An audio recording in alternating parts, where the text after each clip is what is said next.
like you to update us on what has happened so far since this ministry was created. Thank you, Cyril. The creation of the ministry happened on the 4th of June last year, and by October, Mr. President found me worthy to lead that new ministry. Since then, we've been able to form a team.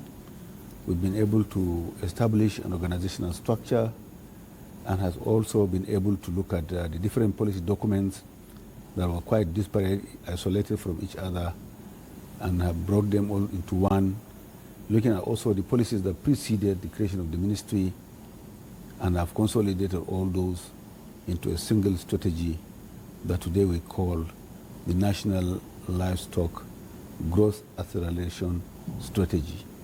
This was graciously approved by the National Economic Council at its 149th meeting.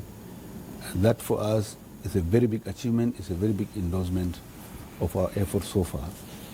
And that is to say that if you look at, before the ministry was created, there were attempts to reorganize the livestock sector.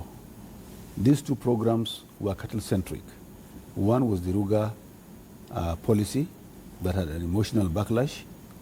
The second was the National Livestock Transformation Plan that became inactive after 3 attempts in different states, Kaduna, Adamawa, and another state where it was also launched. With limited success. From there it went into comatose. Then we looked at those policies and the documents supporting them. We also looked at the very rich Professor Tairu Jega committee report on the reforms, Presidential Committee on the Reforms of the Livestock Sector, that had dissected the entire sector, came up with all the challenges, strengths, weaknesses, SWOT analysis, and also recommended a number of measures that add into almost 300.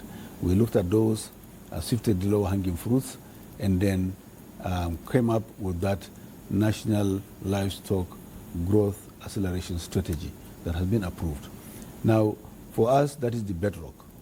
Without plan, you plan to fail.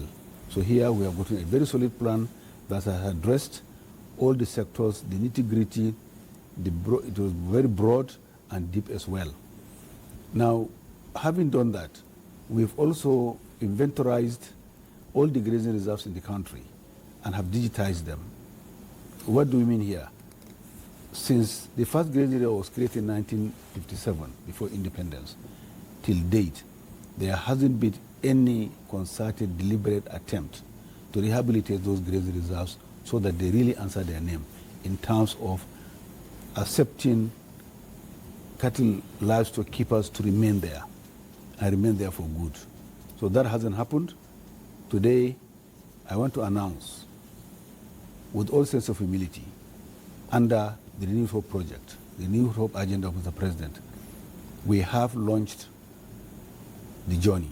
We kick-started it at Wase Grazing Reserve in Plateau State, where we have launched the journey of rehabilitating the grazing reserves so that all livestock keepers can go in there and remain legally belonging to them with all the necessary infrastructure to keep livestock.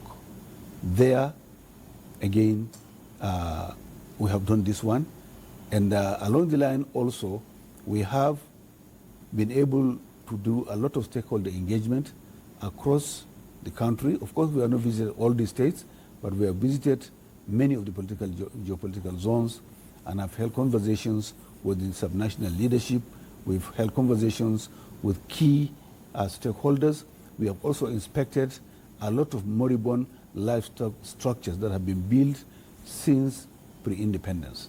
We have taken inventory of those, and we are in the position now to advise on a business model to revive them.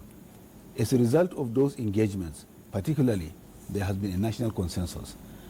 Before the establishment of this ministry by Mr. President, there were only 2 or 3 states that had similar ministries of livestock. As of today, that idea has resonated. We have about 16 states in the country with similar ministries of livestock development. If that is not a consensus, I want to know the definition. All right. It goes to show that Mr. President's singular strategic action has resonated with the subnationals, and that is the way to go.